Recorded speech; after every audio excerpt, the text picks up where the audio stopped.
datang di Kampus Pejuang Pendidik, Pendidik Pejuang. Universitas Veteran Bank Nusantara merupakan institusi pendidikan tinggi yang memiliki motivasi untuk mencetak lulusan yang mandiri, unggul, profesional, berkarakter, dan memiliki nilai-nilai kejuangan.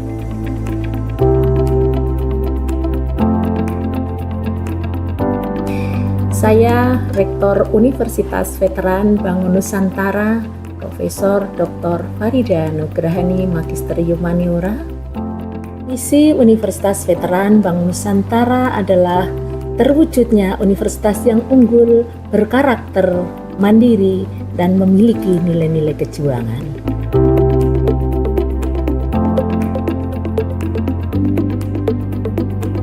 Univet bisa, Univet jaya, Univet unggul luar biasa.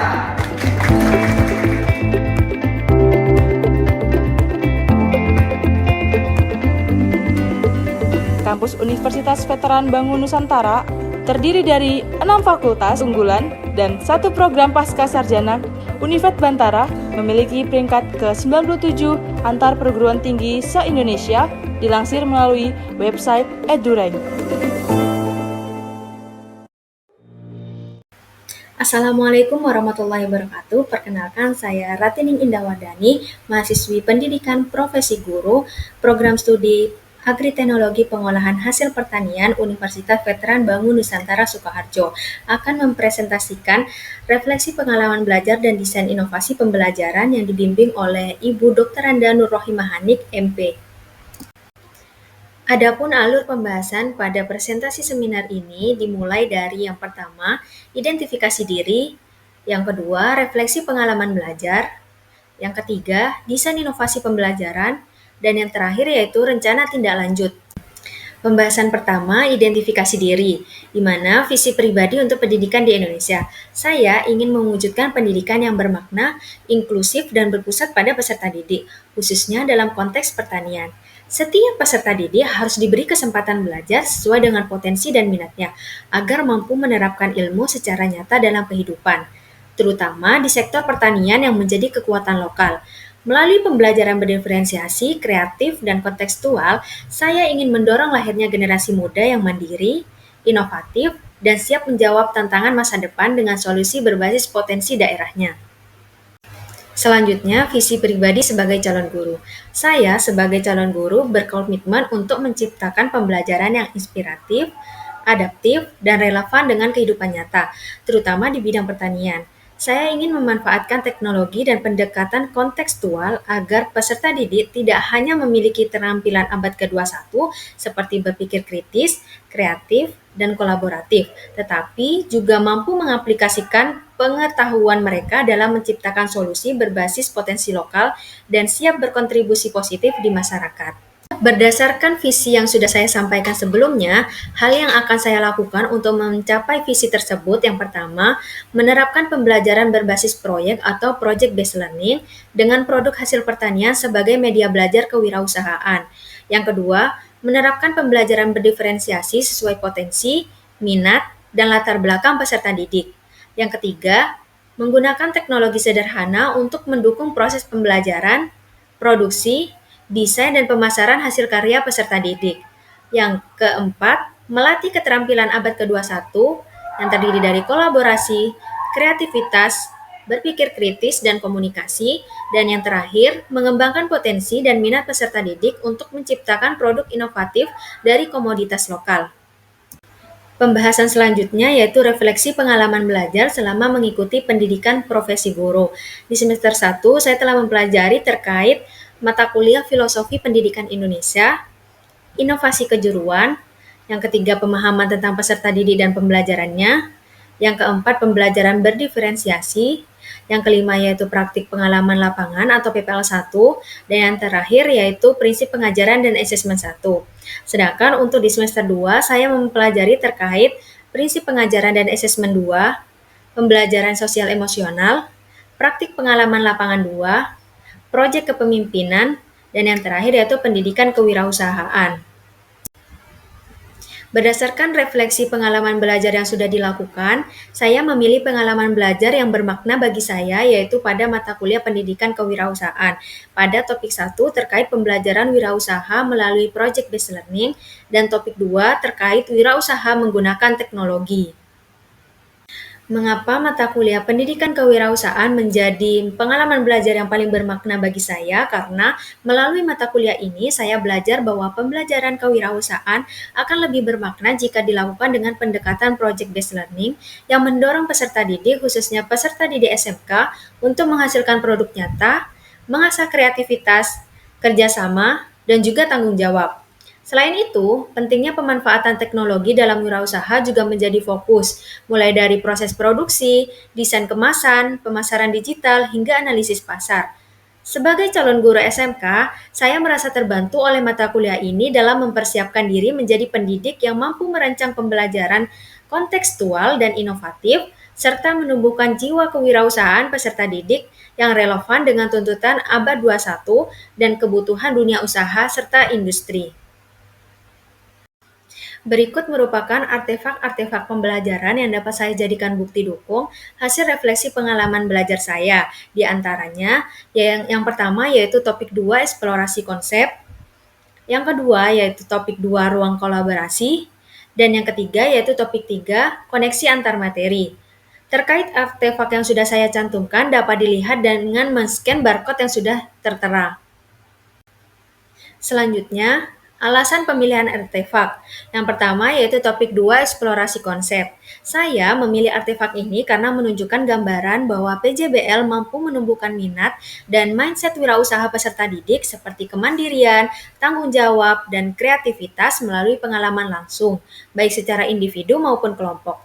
Artefak ini menjelaskan terkait bagaimana PJBL mampu meningkatkan minat kewirausahaan peserta didik dengan yang pertama memberikan proyek nyata dengan membuat dan memasarkan produk.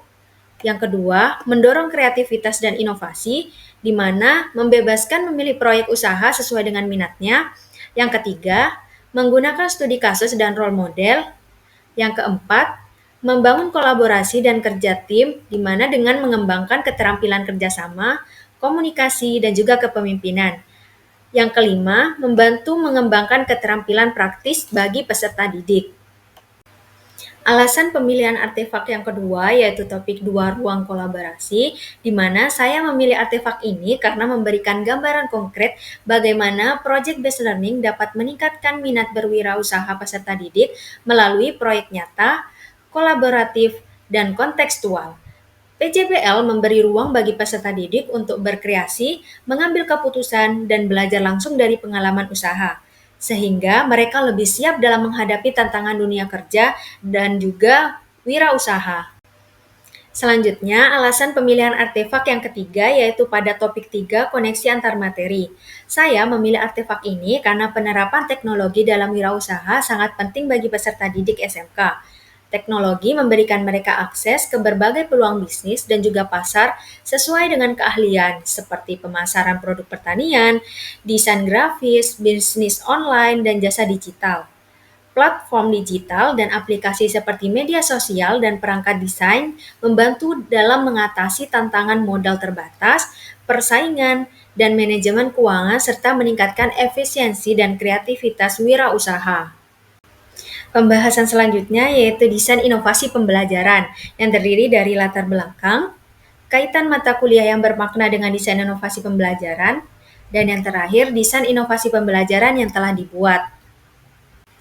Adapun latar belakang dalam pembuatan desain inovasi pembelajaran yaitu yang pertama peserta didik lebih mudah memahami belajar melalui praktik langsung dalam proyek nyata, bukan hanya teori saja. Pembelajaran melalui proyek memberikan pengalaman nyata yang membuat peserta didik lebih terlibat dan paham akan konteks penggunaan ilmu yang diperoleh dalam kehidupan sehari-hari maupun di dunia kerja. Yang kedua, pembelajaran berbasis proyek dan teknologi memperkuat keterampilan abad 21 seperti berpikir kritis, kreativitas, komunikasi, dan juga kolaborasi. Dengan proyek nyata dan dukungan teknologi, peserta didik dilatih untuk menyelesaikan masalah, bekerja dalam tim, menyampaikan ide-idenya, dan menghasilkan solusi kreatif.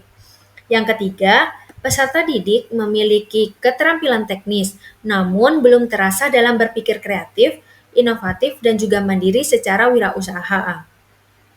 Secara garis besar, peserta didik SMK sudah mampu bekerja secara teknis, namun perlu dorongan agar mampu menciptakan ide baru dan menjadi wirausahaan muda yang siap berinovasi. Yang keempat, peserta didik perlu bimbingan dalam menentukan harga jual, cara menghitung HPP, dan juga keuntungan.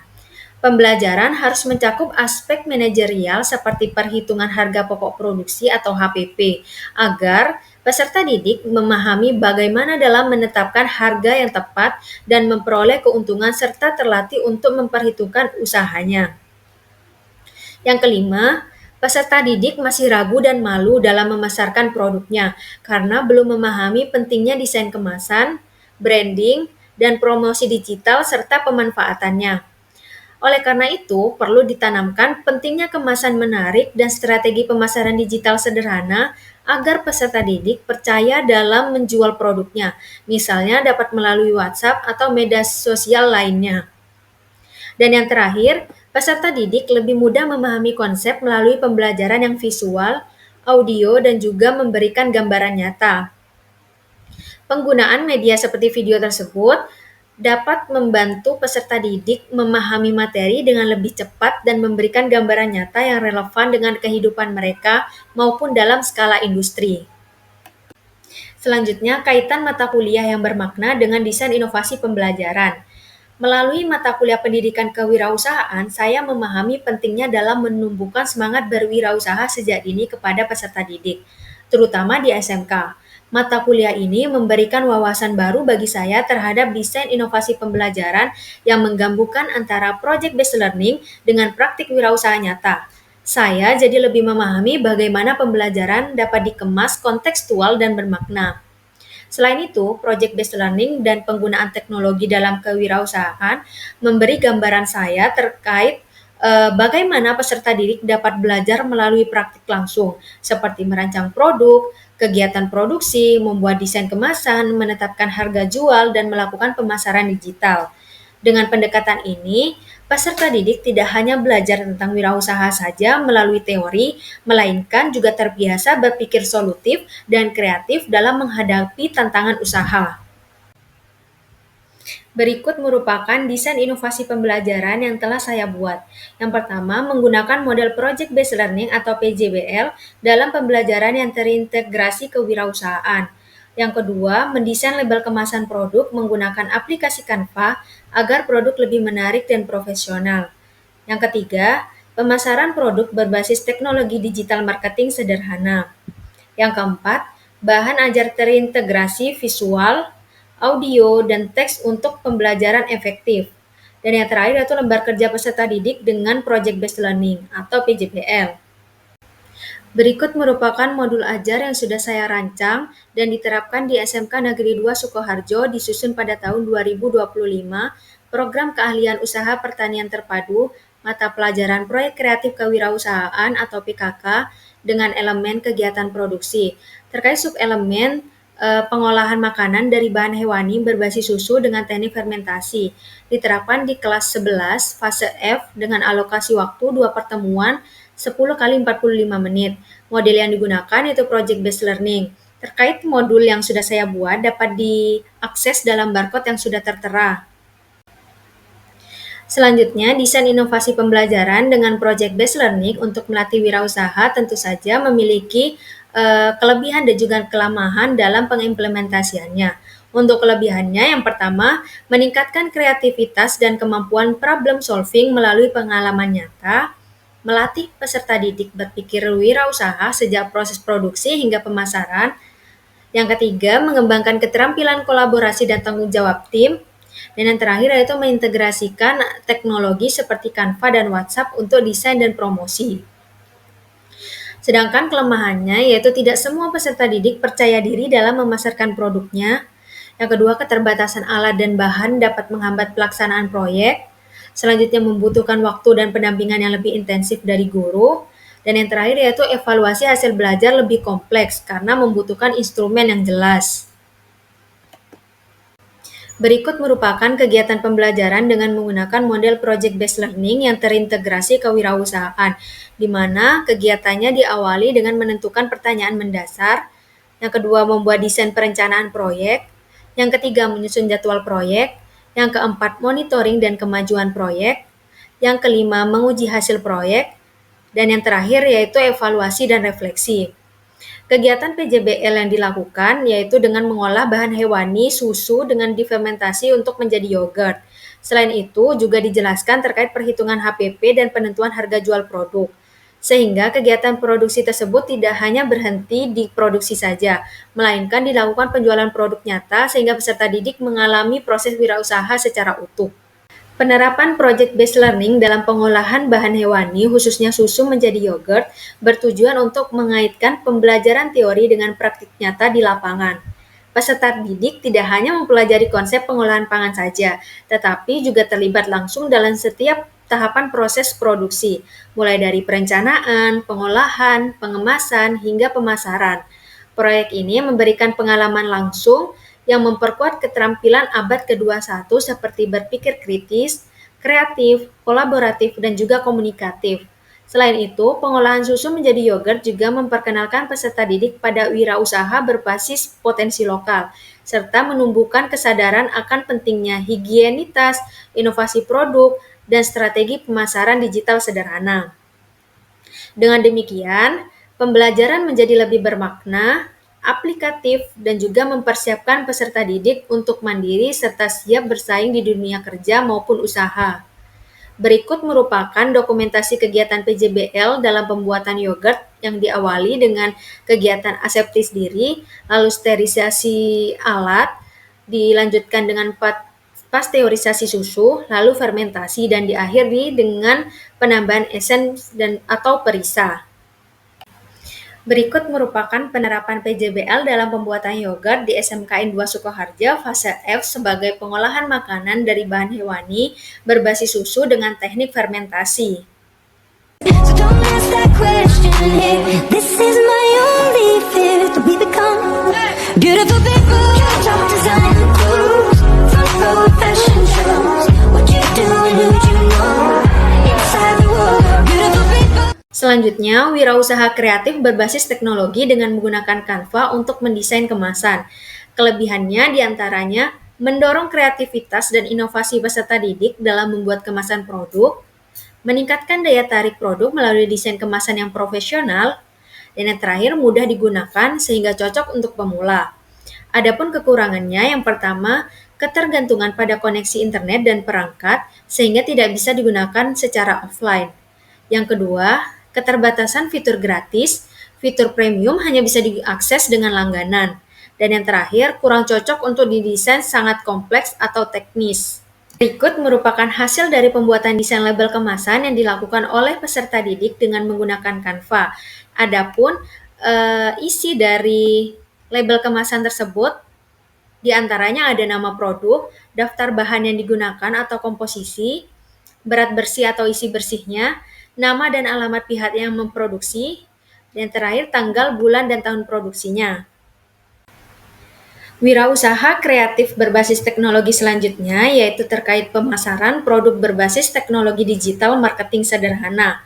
Untuk kelebihannya, yang pertama, jangkauan konsumen lebih luas tanpa harus interaksi langsung. Yang kedua, biaya promosi lebih hemat dan efisien. Yang ketiga, komunikasi dengan konsumen lebih cepat dan personal. Adapun untuk kekurangannya, yang pertama, membutuhkan keterampilan penggunaan teknologi dan media digital. Yang kedua, bergantung pada ketersediaan dan kestabilan dari koneksi internet. Dan yang terakhir, tidak semua konsumen target aktif di platform digital. Berikut merupakan pemasaran produk berbasis teknologi dengan dipromosikan melalui WhatsApp sebagai sarana digital marketing sederhana dan kontekstual bagi peserta didik yang telah diterapkan. Berikut merupakan pemasaran produk yang dilengkapi dengan caption promosi sederhana seperti yang sudah ditampilkan dalam presentasi. Desain inovasi pembelajaran selanjutnya yaitu terkait bahan ajar inovatif dengan menggunakan handout teks PDF. Adapun kelebihannya, yang pertama, mudah dibagikan dan diakses di berbagai perangkat. Yang kedua, format tetap, sehingga tidak berubah saat dibuka di perangkat yang berbeda. Yang ketiga, dapat disisipkan gambar dan grafik. Yang keempat, ukuran file relatif kecil sehingga mudah diunduh dan disimpan. Untuk kekurangannya sendiri, yang pertama, tidak interaktif dibanding platform lain karena tidak mendukung audio atau video langsung. Yang kedua, sulit diubah atau diedit langsung. Dan yang terakhir, membutuhkan perangkat elektronik untuk mengaksesnya. Berikut merupakan handout materi berupa teks PDF yang sudah saya buat. Untuk lebih lengkapnya, dapat di-scan barcode yang sudah tertera dalam presentasi. Bahan ajar inovatif selanjutnya yaitu menggunakan PowerPoint dan video referensi pembelajaran. Untuk kelebihannya, yang pertama, meningkatkan motivasi belajar karena penyampaian materi lebih variatif dan tidak monoton. Yang kedua, menarik dan interaktif, sehingga memudahkan peserta didik dalam memahami materi dengan visualisasi dan audio. Yang terakhir, membantu menjelaskan konsep abstrak melalui gambar, animasi, atau video yang relevan. Untuk kekurangannya, yang pertama, tergantung pada ketersediaan perangkat penunjang pembelajaran. Yang kedua, pembuatan materi membutuhkan waktu yang lebih lama dan keterampilan teknis, terutama dalam pembuatan PPT dan mencari referensi video yang sesuai. Yang terakhir, rentan terjadinya gangguan teknis, seperti video tidak berjalan ataupun suara yang tidak terdengar. Selanjutnya, bahan ajar inovatif yang sudah saya rancang yaitu berupa PowerPoint dan video referensi pembelajaran. PowerPoint dan video referensi pembelajaran bertujuan untuk meningkatkan pemahaman dan minat belajar peserta didik melalui tampilan visual, audio, dan video yang menarik. Materi yang disajikan meliputi video proses pembuatan yogurt dalam skala industri. Hal ini memberikan gambaran nyata yang kontekstual dan relevan dengan dunia kerja, sehingga peserta didik lebih mudah dalam memahami. Berikut merupakan PowerPoint yang telah saya buat, dan untuk lebih lengkapnya dapat diakses dari scan barcode yang sudah tertera dalam presentasi. Berikut merupakan video referensi yang digunakan dalam pembelajaran sebagai bahan ajar inovatif. Dalam video tersebut menjelaskan pembuatan yogurt dalam skala industri.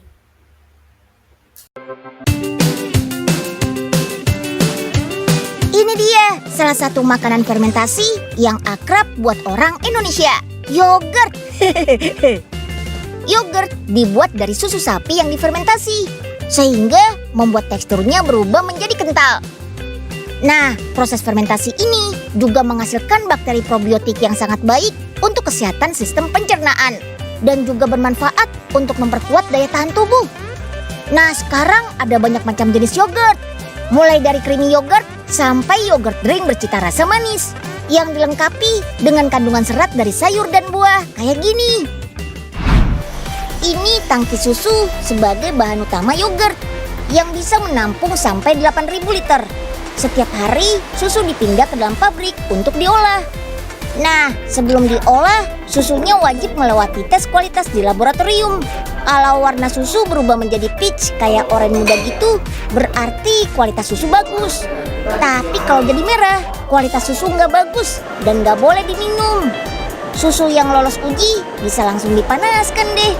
Proses yang dinamakan pasteurisasi ini berguna untuk membunuh mikroorganisme jahat pada susu, seperti bakteri dan mikroba.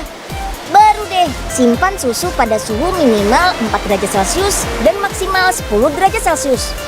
Tujuannya supaya kualitas susu tetap terjaga dan menghambat perkembangan bakteri. Proses untuk membuat yogurt masih panjang nih. Susunya perlu didiamkan beberapa hari dulu. Saat proses ini, susu juga ditambahkan bakteri asam laktat untuk proses fermentasi. Nantinya bakteri baik akan mengubah susu menjadi yogurt. Bakteri yang digunakan untuk membuat yogurt baik untuk kesehatan tubuh. Selain itu, bisa membuat tekstur, aroma, dan cita rasa yogurt juga enak.